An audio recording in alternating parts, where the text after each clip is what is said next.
Hi everyone, okay, so this video is basically just going to be a short review slash rant about The Little Mermaid 2 Return to the Sea.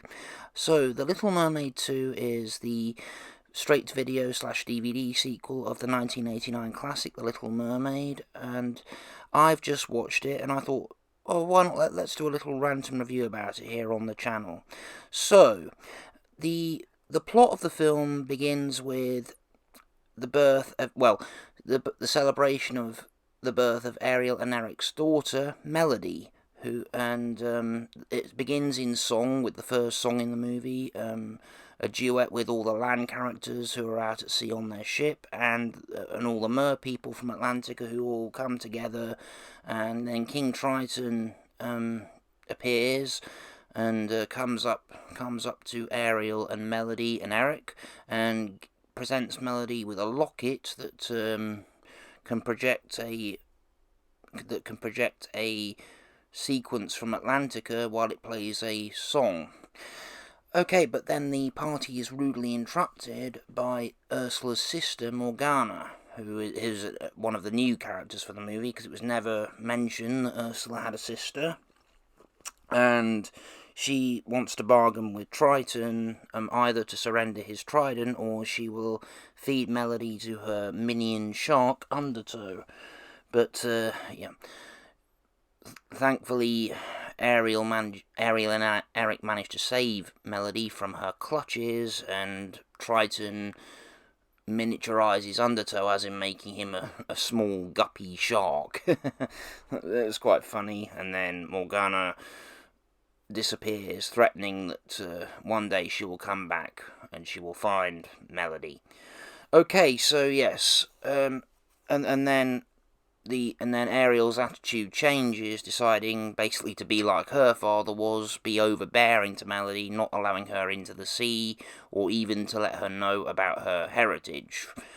And then it cuts to 12 years later with I think it's supposed to be, I don't know if it's Melody's 12th or 13th birthday, because Ariel mentions to Melody that she's now a teenager, though it says on her birthday cake there are 12 candles, but anyway, okay, so where the film goes from this point is we find out that there's been a wall built around the castle, in hopes to keep Melody from going to the sea, but we find out no, she's actually been going in the sea all the time behind her parents' back, because she's able to swim under the wall. So obviously, the people who built that wall probably didn't think very wisely, did they? But yeah, okay. So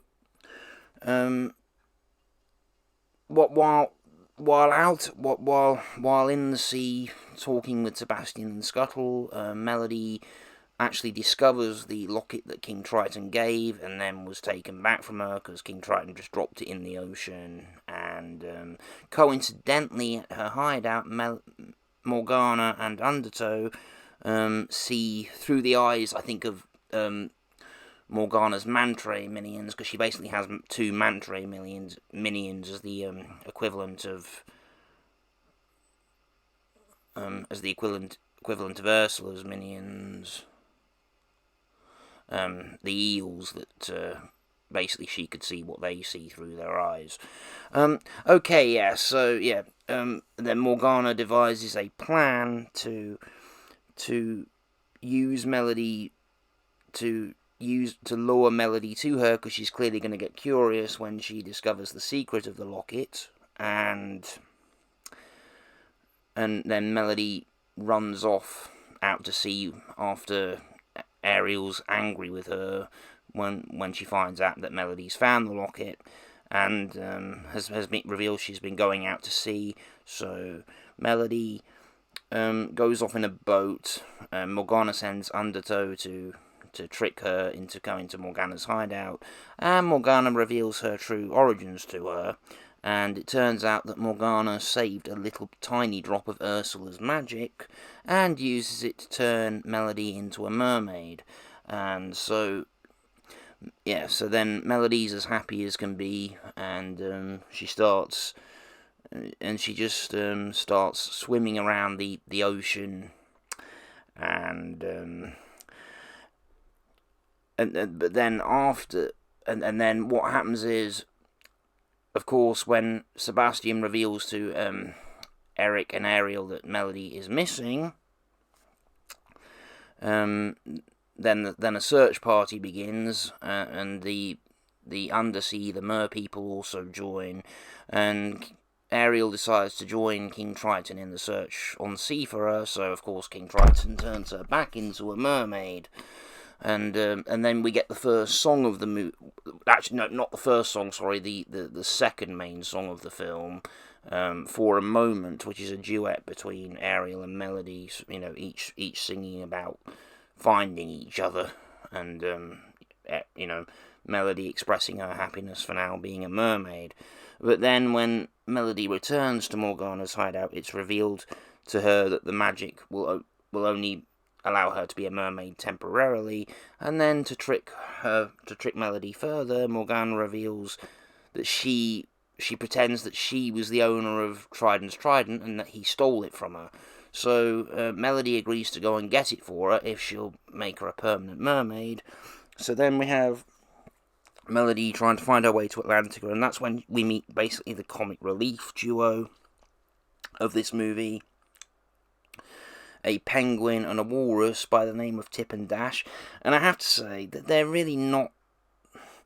They're one of the problems I have with the movie, because they're kind of just a low-rate Timon and Pumbaa, and, you know, neither of them have much personality. They're just there to be a bit of comic relief. And then, so they agree to escort Melody to Atlantica, whilst Flounder and King Triton and all the characters who have been searching on the sea for Melody and are now getting really worried because there's no sign of her. And Ariel's then reacquainted with Flounder to find out that he is now grown into a massive flounder and is now a dad to several mini flounders. So then Flounder joins the search, and Flounder and Ariel decide to go off to Morgana's hideout after noticing Morgana's rays returning to the hideout, so they follow them there. And then Scuttle shows up, and Ariel instructs Scuttle to get help should they run into trouble in Morgana's lair. And yep, so of course Tip and Dash and Melody, they get to Atlantica, and Melody, being a descendant of Triton, is able to release the trident from its stand. So yeah, whilst the throne room is empty, Melody gets the trident. Then when they hear them coming back, there's a funny scene of Tip hearing Triton and the others returning, and then just as they're about to enter the throne room, Tip pushes Melody literally out of the throne room.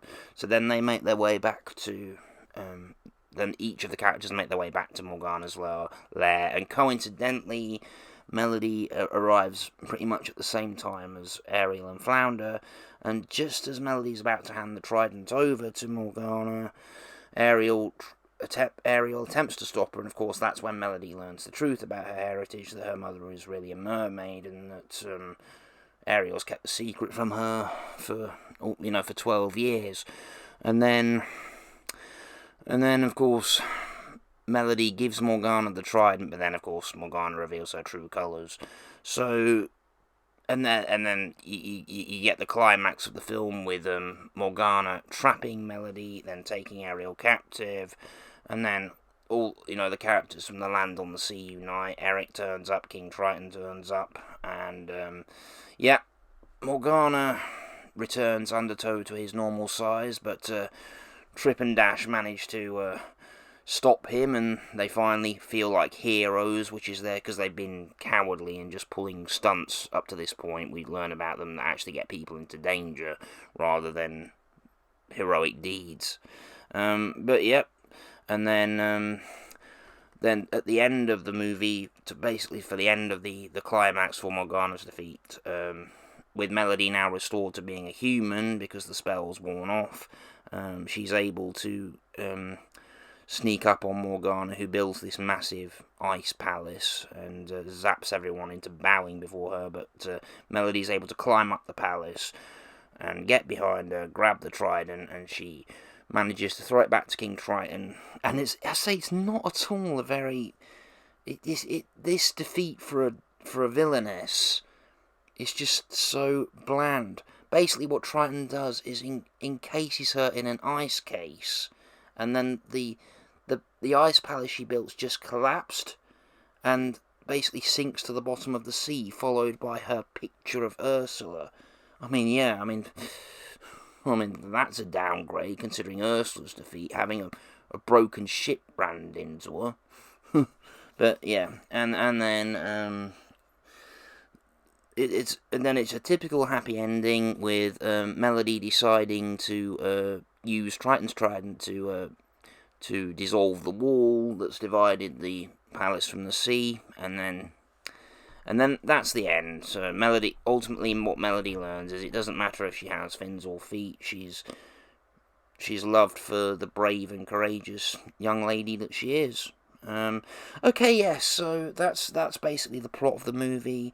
The main criticism that the film received, it was received, negatively by critics, because basically they all said it's just a rehash of the first film, and I suppose it is.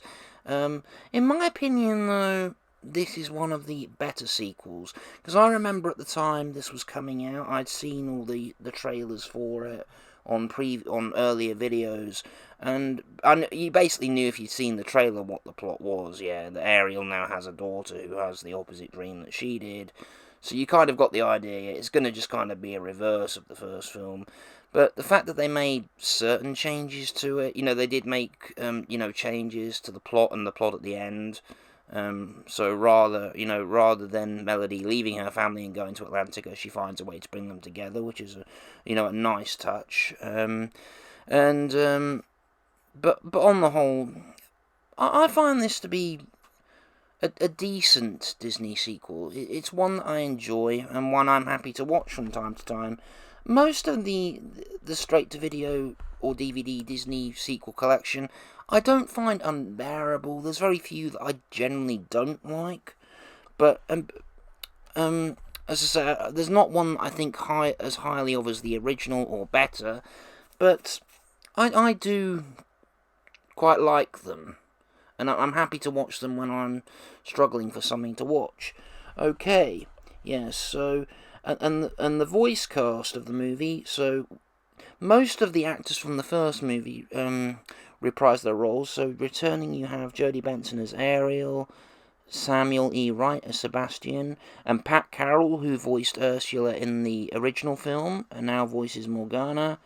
You have Kenneth Mars as King Triton. You have Buddy Hackett as Scuttle, and okay, and the new characters. So you have Tara Strong in this as Ariel, and I'm a huge Tara Strong fan.